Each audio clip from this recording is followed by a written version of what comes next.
Hello everyone. Now here we are starting our chapter 6, that is molecular basis of inheritance. In this chapter we will discuss about chromosome, genes, genetic code, gene action, transcription and translation.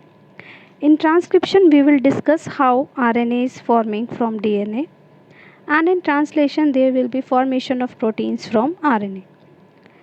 As in previous chapter we are discussing about Mendelian genetics. So after this we have to discuss these chromosome structures, genes, genetic code and how gene actions. If we see here the DNA structure, we can see here chromosome gene, condensed chromosome, as we can see here there is figure number 1. If we go through the nucleus and as we know, we can see here that nucleosomes are present. If we talk about nucleosome, a typical nucleosome contains 200 base pairs of DNA helix. As we can see here in the diagram, after the nucleosome, we can see here DNA helix. As nucleosomes constitute the repeated unit of structure in the nucleus and it is called as chromatin. This chromatin is a thread-like stained or colored bodies which is seen in the nucleus as it is shown in the diagram. If we talk about the histones, there are a set of positively charged basic proteins called histones. Histones are rich in the basic amino acid residues lysines and arginines. So both the amino acid residues carry positive charges in their side chains. So we can say here that histones are organized to form a unit of 8 molecules, and here it is known as histone octamer. Okay. So if we talk about negatively charged DNA is wrapped around the positively charged histone octamer and it is forming a structure that is nucleosome. And previously we discussed about the nucleosome. It contains 200 base pairs of DNA helix. As we can see here, the condensed chromosome, that is the centromere from where the two arms are coming out, and the telomere, the ended portion of a chromosome.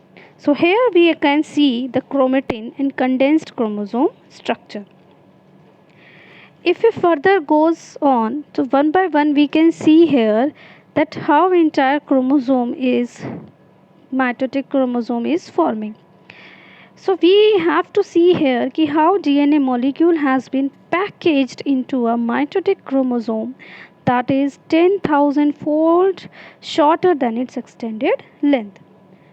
So if we talk about short region of double DNA helix, that is 2 nanometer, then it arranged in like beads on the string form of chromatin. As we discussed in previous slides, it is of 11 nanometer. Then again packaging is going and 30 nanometer chromatin fiber packed nucleosomes, then again it converting into 30 nanometer. Now if we talk about next diagram, it is showing section of chromosome in extended form and it is 300 nanometer. Now if we further goes on, it is again condensed and it is condensed section of chromosome that is showing 700 nanometer, and then a particular chromosome is forming, that is entire mitotic chromosome, that is 1400 nanometer in length. So how we can see here ki how from shorter point of view that how it is extending its length from short region of DNA double helix, that is from 2 to 11, then to 30, then to 300, then to 700, then to 1400 nanometer. As we discussed, we can see here the diagram we discussed in previous slide that negatively charged DNA is wrapped around the positively charged histone octamer to form a structure that is called as nucleosome, and a typical nucleosome is containing 200 base pair of DNA helix. So in this diagram we can see here how 200 base pairs are arranged, and we have discussed here in this diagram it is clear that how core of 8 histone molecules are present.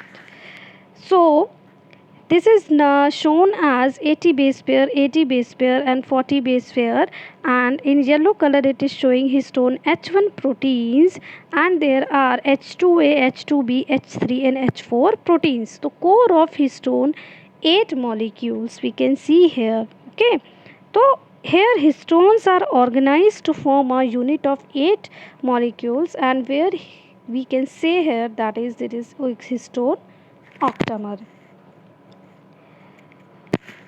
So, if we go further, we have to discuss the Frederick Griffith experiment. He discovered and he gave a discovery of transforming principle. Mainly, he was an English Army medical officer, and he 1928 he gave his experiment about, and he discovered two types of bacteria, and he used this, that's R bacteria rough coat that is having no pneumonia, and X bacteria smooth coat that is having pneumonia. Now this discovery we will discuss in coming slide. Thank you.